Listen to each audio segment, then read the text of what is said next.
ہم اگر اس جگہ پر کھڑے ہیں تو سب سے بڑا شکر ہمارے والدین کا۔ ہمارے والدین کی ہم پر عنایتیں،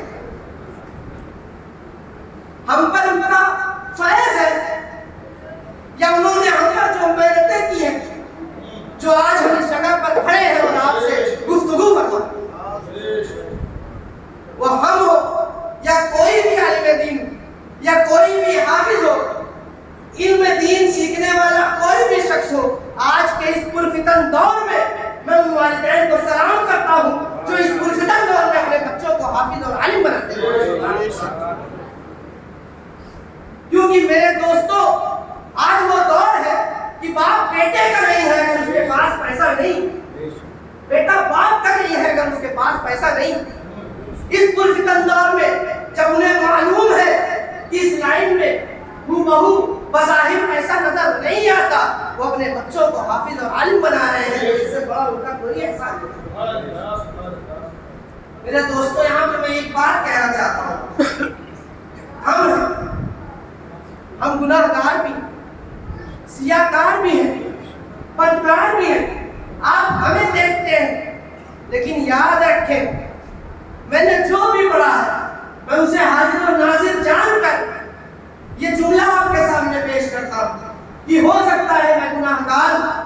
بدکار ہوں، میں جنت میں جاؤں نہ جاؤں اس کا کوئی امکان نہیں، لیکن میں یہ دعوے سے کہہ سکتا ہوں کہ جن والدین نے اس دور میں اپنے بچوں کو حافظ بنایا ہے، عالم بنایا ہے، کل وہ جنت میں ہم سے پہلے ہیں۔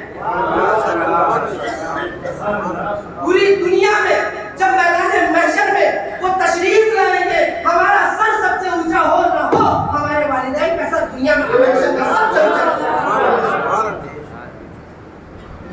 ہمارے والدین کا سر کل محشر میں سب سے اونچا نظر آئے گا، کیونکہ انہوں نے ہمیں ایسا دین دیا ہے، اللہ کے رسول کا دین سکھایا ہے جس کا شکر ہم ان سے کبھی ادا نہیں کرتے۔ میرے دوستو، ایک مرتبہ درود پاک پڑھ لیں، اللہم صلی علی سیدنا و شفیعنا و حبیبنا و نبینا مولانا محمد وعلیہ وسلم، صلو علیہ صلاۃ و سلام علیک یا رسول اللہ صلی اللہ علیہ وسلم۔ میں اپنے موضوع کی طرف آتا ہوں۔ شاعر کہتا ہے، تو اپنے آپ کو پہچان، اپنا نام پیدا کر، تو اپنے آپ کو پہچان، اپنا نام پیدا کر، زمانے بھر میں جس کی قدر ہو وہ دام پیدا کر۔ تو اپنے آپ کو پہچان، اپنا نام پیدا کر، زمانے بھر میں جس کی قدر ہو وہ دام پیدا کر، اور شعاعیں بن کے سورج کی جہاں میں پھیل جا حضور، شعاعیں بن کے سورج کی جہاں میں پھیل جا حضور، تو اپنی زندگی میں لذت افہام پیدا کر، تو اپنی زندگی میں لذت افہام پیدا کر، اور ہٹا دے اپنی ہمت سے یزیدی راہ کے پتھر، ہٹا دے اپنی ہمت سے یزیدی راہ کے پتھر، ہجوم کربلا میں قوت اسلام پیدا کر، ہجوم کربلا میں قوت اسلام پیدا کر۔ اور محترم سامعین اکرام، جس طریقے کا یہ دور ہے، علامہ اقبال کہتے ہیں، واعظ قوم کی وہ پختہ خیالی نہ رہی، واعظ قوم کی وہ پختہ خیالی نہ رہی، برق طبعی نہ رہی، شعلہ مقالی نہ رہی، برق طبعی نہ رہی، شعلہ مقالی نہ رہی، اور رہ گئی رسم ازاں، روح بلالی نہ رہی، رہ گئی رسم ازاں، روح بلالی نہ رہی، فلسفہ رہ گیا، تلقین غزالی نہ رہی، فلسفہ رہ گیا، تلقین غزالی نہ رہی، اور مسجد مرثیہ خواہ کی نمازی نہ رہی، مسجد مرثیہ خواہ کی نمازی نہ رہے، یعنی وہ صاحب اوصاف حجازی نہ رہے، یعنی وہ صاحب اوصاف حجازی نہ رہے۔ بس یہ آخری شعر رئیس امروہی صاحب کا میرے دل کو چھوتا ہے، کہتے ہیں، کہنے لگے کہ ہم کو تباہی کا غم نہیں۔ محترم سامعین کرام، کچھ دیر کے لیے توجہ سے سن لیں۔ رئیس امروہی صاحب کہتے ہیں، کہنے لگے کہ ہم کو تباہی کا غم نہیں، میں نے کہا کہ وجہ تباہی یہی تو ہے۔ کہنے لگے کہ ہم کو تباہی کا غم نہیں، میں نے کہا وجہ تباہی یہی تو ہے، اور ہم لوگ ہیں عذاب الہی سے بے خبر۔ مفتی صاحب قبلہ، ہم لوگ ہیں عذاب الہی سے بے خبر، اے بے خبر عذاب الہی یہی تو ہے، اے بے خبر عذاب الہی تو ہے، بے خبر محترم سامعین اکرام، خطبہ مسنونہ کے بعد میں نے جس آیت کریمہ کی تلاوت کرنے کا شرف حاصل کیا، اللہ رب العزت کلام پاک میں ارشاد فرماتا ہے وَأَمَّا مَا يَنْفَعُ النَّاسَ فَيَمْكُثُ فِي الْأَرْضِ، جو لوگوں کو فائدہ پہنچاتے ہیں ہم انہیں زمین پر باقی رکھتے ہیں۔ جو لوگ اپنے سے دوسروں کو فائدہ پہنچاتے ہیں ہم انہیں زمین پر باقی رکھتے ہیں۔ محترم سامعین اکرام، اس آیت کریمہ پر ہم جب غور کرتے ہیں،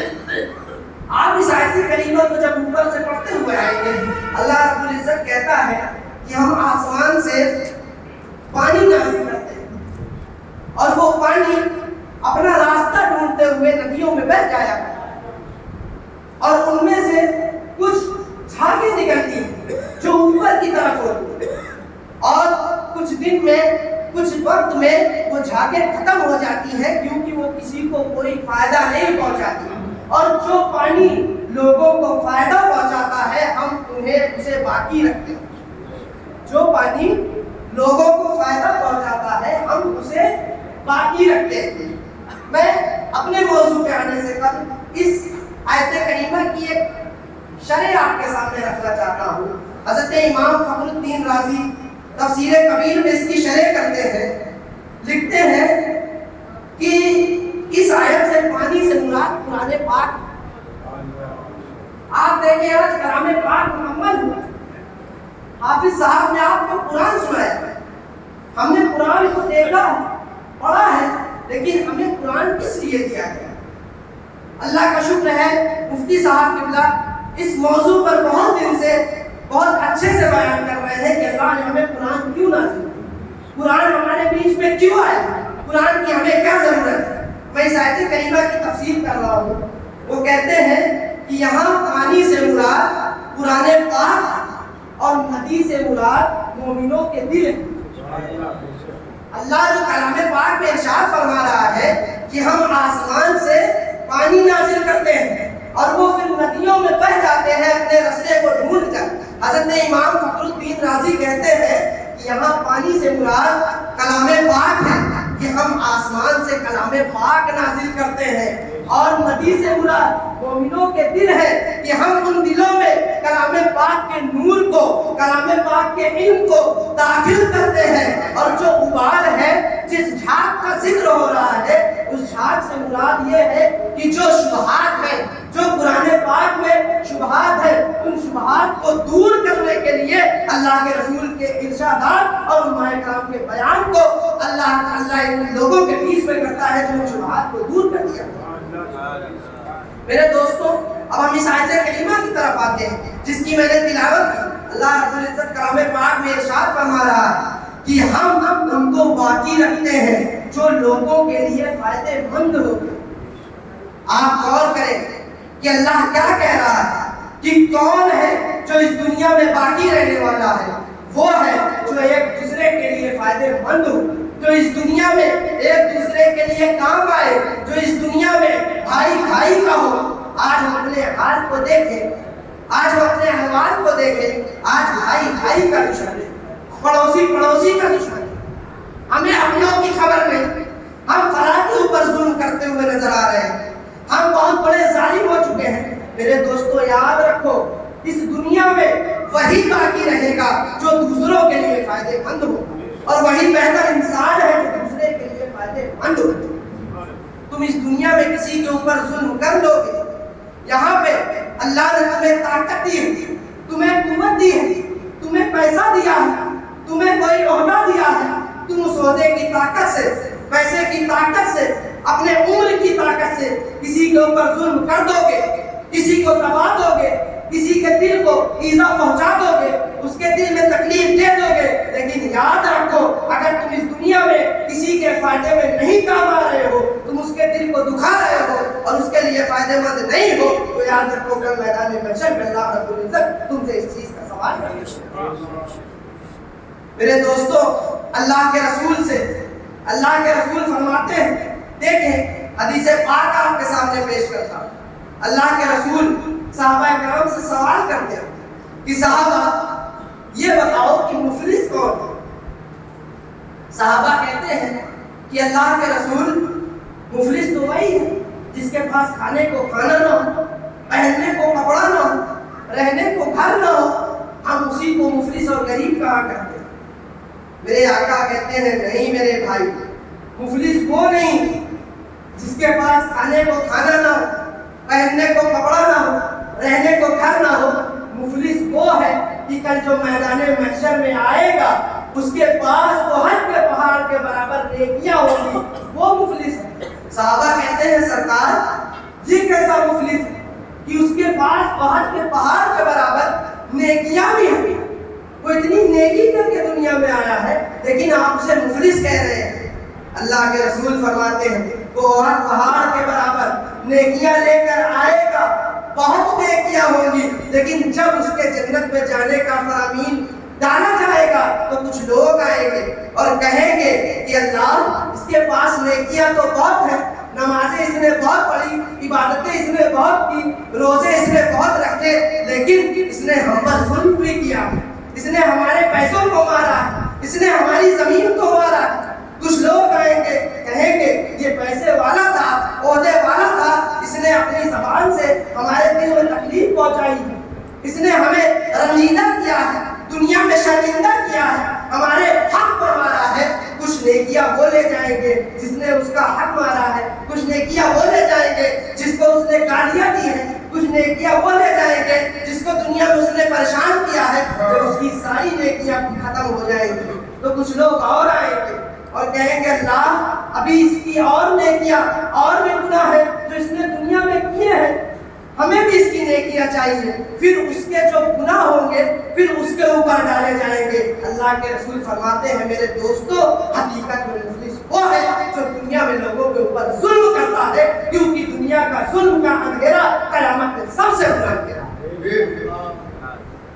دنیا میں ظلم کا جو اندھیرا ہے وہ قیامت میں سب سے تاریک اندھیرا ہوگا۔ تو میرے دوستو اللہ رب العزت نے اگر آپ کو عہدہ بخشا ہے، آپ کو بھائی بخشے، آپ کو اگر یہ ہمت بخشی تو آپ اپنے بھائیوں کے ساتھ کریں، آپ ایک دوسرے پر ظلم کرتے ہوئے نظر نہ آئے، ایک دوسرے کا حق مارتے ہوئے نظر نہ آئے، ایک دوسرے کے ساتھ چلتے ہوئے نظر آئے۔ یاد رکھیں یہ دنیا کل ختم ہو جائے گی، آج سے صرف آپ کی نیکیوں کا سوال ہوگا اور اس دنیا کی کسی بھی شے سے۔ اور آگے بڑھیں، دیکھیں آج ہمارا اخلاق کہاں آ گیا، ہم کس طریقے کے ہو گئے۔ اللہ کے رسول ہمیں کس چیز کا حکم دے رہے ہیں۔ حدیث پاک ایک صحابی رسول ہے، کہتے ہیں میں نے اللہ کے رسول سے سوال کیا، اللہ کے رسول